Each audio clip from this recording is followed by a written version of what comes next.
Hello. അപ്പോൾ ഇന്ന് രാവിലത്തെ നമ്മളെ മോർണിംഗ് പരിപാടീസൊക്കെ ഒന്ന് കണ്ടോക്കിയാൽ എനിക്ക് നല്ലൊരു പണി കിട്ടിയിട്ടുണ്ടായിരുന്നു. കാരണം ഇന്നലെ രാത്രി വിറകൊക്കെ നമ്മുടെ അടുപ്പിൻ്റെ അടിയിൽ മൊത്തം കാലിയായിട്ടുണ്ടായിരുന്നു. അപ്പോൾ രാത്രി കൊണ്ടുവന്ന് വെക്കാമെന്നൊക്കെ വിചാരിച്ചു, പക്ഷേ അത് വിട്ടുപോയിട്ടുണ്ടായിരുന്നു. രാവിലെ നോക്കുമ്പോൾ തീ കത്തിക്കാൻ വേണ്ടി തുറന്ന് നോക്കുമ്പോൾ ഒരൊറ്റ കഷ്ണം വിറക് പോലും ഇല്ല. പിന്നെ വേഗം മേലെ പോയിട്ട് എടുത്തു വന്നു. പക്ഷേ ഷീറ്റിൻ്റെ അടിയിലാണെന്നുണ്ടെങ്കിലും മഴ ഇങ്ങനെ നനയുമ്പോൾ ചെറിയൊരു തണുപ്പ് കാര്യങ്ങളൊക്കെ ഉണ്ടാവും. അടുപ്പിൻ്റെ ചുവട്ടിലാണെന്നുണ്ടെങ്കിൽ ആ ഒരു ചൂട്ടിൽ പെട്ടെന്ന് വിറക് കത്തിപ്പിടിക്കും. അതുകൊണ്ട് തന്നെ രാവിലെ തീ കത്തിപ്പിടിക്കാൻ കുറച്ച് ബുദ്ധിമുട്ടായിരുന്നു കേട്ടോ. കുറച്ചധികം ബുദ്ധിമുട്ടുണ്ടായിരുന്നു. കുറച്ച് അട്ടപ്പെട്ടിയൊക്കെ ഉണ്ടായിരുന്നു. അപ്പോൾ അതൊക്കെ കണ്ട് കീറിയിട്ടിട്ട് കത്തിച്ച് ഞാൻ വിറകിനെ കണ്ട് ചൂടാക്കിയെടുത്തു.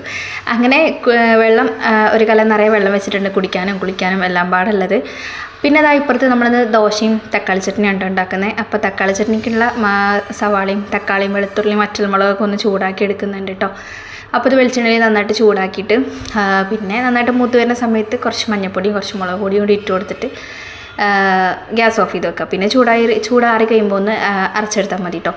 അപ്പോഴത്തേക്കും വെള്ളം നന്നായിട്ട് തിളച്ചിട്ടുണ്ടായിരുന്നു. പിന്നെ കത്താൻ തുടങ്ങിയപ്പോൾ അത്യാവശ്യം നന്നായിട്ട് കത്താൻ തുടങ്ങി കേട്ടോ. അതുകൊണ്ട് തന്നെ പണികളൊക്കെ പെട്ടെന്ന് തീർന്നു.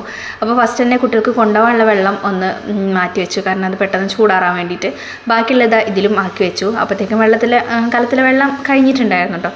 പിന്നെ കുറച്ച് വെള്ളം ഞാൻ കൊണ്ടുവന്ന് ഒഴിച്ച് പിന്നെയും കലം വെള്ളം നിറയെ വെച്ച് കൊടുത്തിട്ടുണ്ടായിരുന്നു.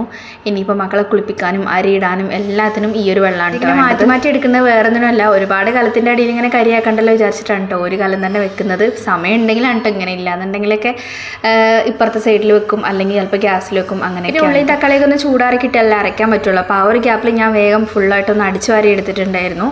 അങ്ങനെ അടിച്ചു വരുന്ന പണി കഴിഞ്ഞു. പിന്നെ ആദ്യം തന്നെ തിരുമ്പലൊക്കെ നമ്മൾ ഓൾറെഡി ഫസ്റ്റ് കഴിഞ്ഞിട്ടുണ്ടായിരുന്നു കേട്ടോ. കാരണം കുറച്ച് കഴിഞ്ഞാൽ പിന്നെ ഇവിടെ മഴയാണ്.